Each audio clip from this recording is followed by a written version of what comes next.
Hey boys and girls, Andy Rafael from eTeknix.com, and today is all about RGB. So as you can see, I've got a nice little test bench next to me. This is basically comprising of ASUS Strix components, because what we've actually got is some DDR4 memory, which is Aura compatible. So essentially you can see we have 4 different packs of the Team Group T-Force Nighthawk RGB memory. So we have 16 gig in each kit, and they are DDR4 3000 megahertz. So essentially what we've done is just completely populated the board, and we're going to see exactly what this memory can do, how it looks, and how it interacts with the Aura software. So let's jump straight in and have a look at this lovely RGB memory. Memory's not cheap these days, and with so much competition on the market, it's down to individual brands to do something special to make theirs stand out. While we've looked at RGB kits in the past, the unique design of this one really grabbed our attention. Team Group market this memory as having exclusive Hawkeyes with a battle totem design. All RGB'd up, the Hawk aspect is easy to see, and it looks simply fantastic. You get a choice of either black or white, and either way will grant you some nicely designed modules that are a little taller than most due to their tall heat spreaders, but still look amazing. In situ, this memory looks absolutely great, and the RGB really stands out. It works nicely under the ASUS Aura software, which allows you to use multiple patterns and lighting styles, as well as to synchronize the lighting of your memory with the other components on your motherboard. However, it will also work with most other motherboard brands and their respective software with no problems at all. Fully customizable RGB lighting without the need for cables is always a welcome thing to see.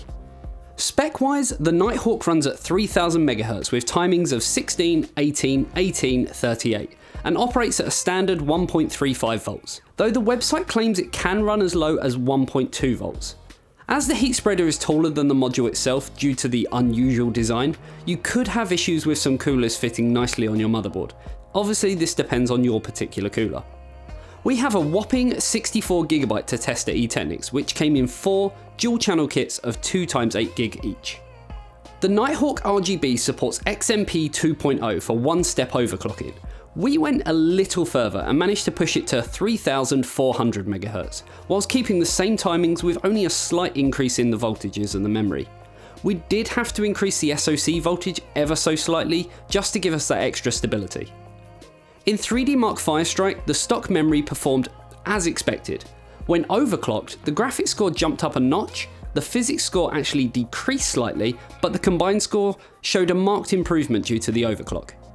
In Ada 64, the modules at stock returned a read speed of 75,662 megabytes a second, a write speed of 80,873 megabytes a second, a copy speed of 75,172 megabytes a second, and a latency of 80 milliseconds.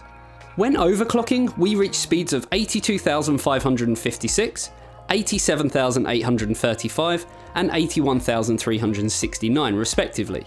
We also had a memory latency of 76.5 milliseconds. Moving on to Cinebench R15, we got 1700 on the CPU score at stock. When overclocked, sadly we saw a decrease to 1685, and whilst we did run the test several times, this was a persistent anomaly.